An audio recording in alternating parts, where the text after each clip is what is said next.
Assalamualaikum warahmatullahi wabarakatuh. Perkenalkan, nama saya Kwari Alifianti dari kelas K01 jurusan Pendidikan Bahasa dan Sastra Indonesia. Di sini saya akan menjelaskan secara singkat analisis psikologi sastra dari film. Yang pertama itu ada sinopsis.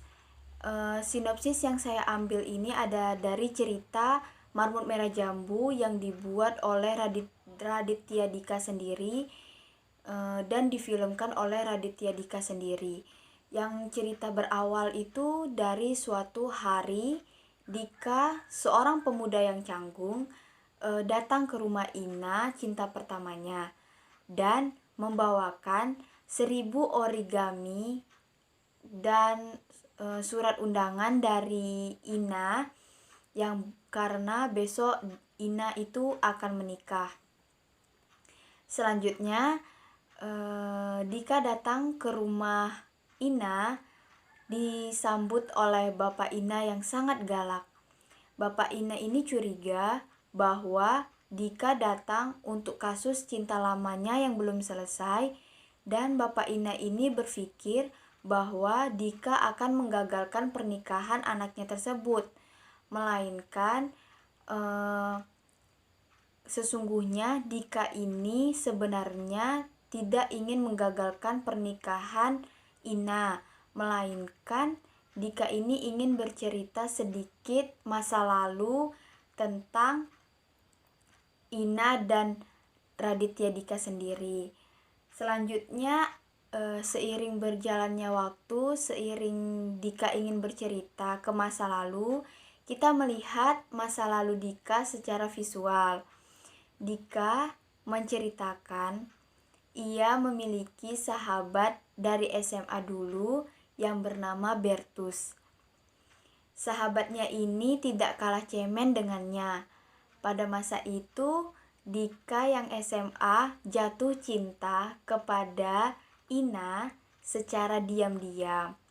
Sedangkan Bertus punya target gebetannya sendiri. Kemudian Dika dan Bertus ini sadar bahwa mereka harus mendapatkan cewek di sekolahnya itu. Mereka berpikir mereka harus populer.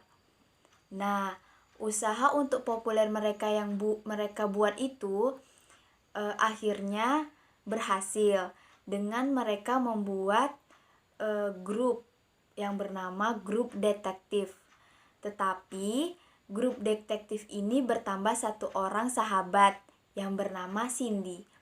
Cindy itu agak nyentik, terus dia baik juga kepada Dika dan Bertus. Mereka bertiga ini menyelesaikan kasus-kasus absurd.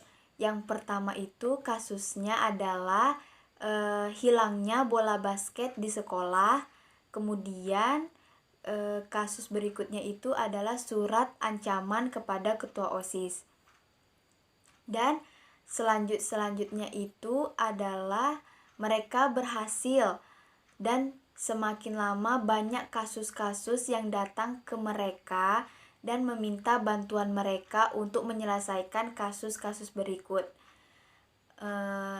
Akhirnya pun mereka menjadi populer. Kemudian setelah mereka menjadi populer, Dika berpikir bahwa semakin dia populer, semakin mudah ia dekat dengan tujuan awalnya, yaitu jadian dengan Ina, cinta pertamanya. Namun, ia berpikir sebelumnya, jika dia jadian dengan cinta pertamanya, ia harus memilih persahabatannya atau kisah cintanya. Dan selanjutnya, kita kembali ke masa sekarang lagi. Semakin Dika bercerita tentang masa lalunya, semakin bapaknya Ina tertarik untuk mendengarkan hingga selesai. Lalu, seiring dengan Dika bercerita sampai selesai, seiring itu pula Dika sadar bahwa masih ada masalah yang belum selesai dari masa lalunya. Dan seiring itu pula lah ia bertanya kepada dirinya, cinta pertama tidak akan kemana-mana. Kemudian setelah ia selesai bercerita kepada Bapak Ina dan hari sudah larut malam, Dika pun berpamitan pulang kepada Bapak Ina tersebut. Lalu setelah pulang dari rumah Ina, Dika kembali menghubungi Bertus yang kini berbeda dari dulu. Dan mereka harus memecahkan masalah yang satu-satunya mereka nggak bisa menyelesaikannya itu, yaitu adalah ancaman untuk kepala sekolah.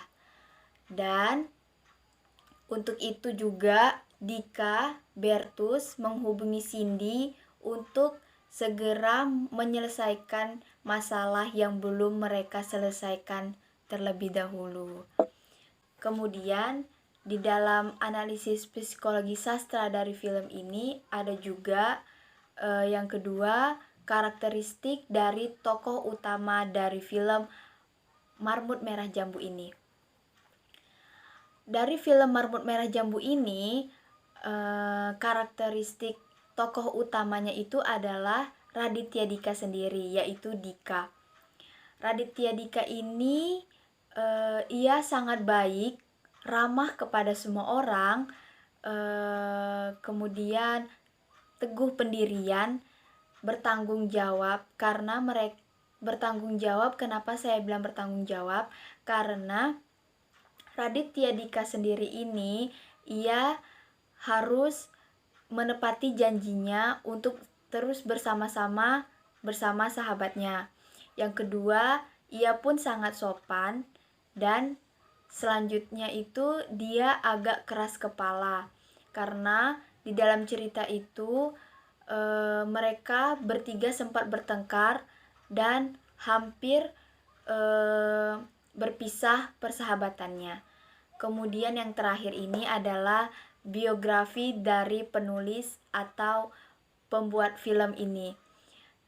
Seperti yang pertama saya bilangi tadi, bahwa yang pertama itu Raditya Dika sendiri yang membuat film ini dan merencanakan film ini.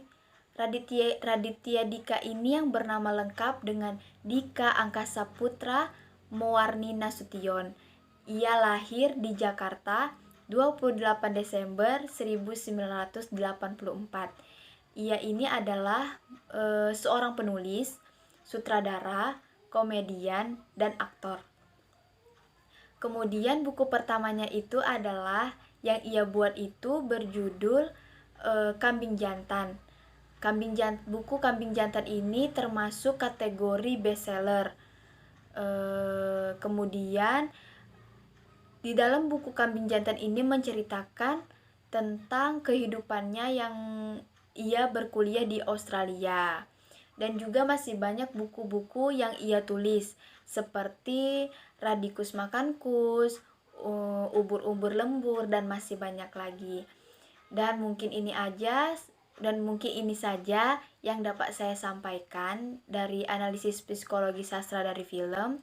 Saya ucapkan wabillahi taufiq wa hidayah. Wassalamualaikum warahmatullahi wabarakatuh.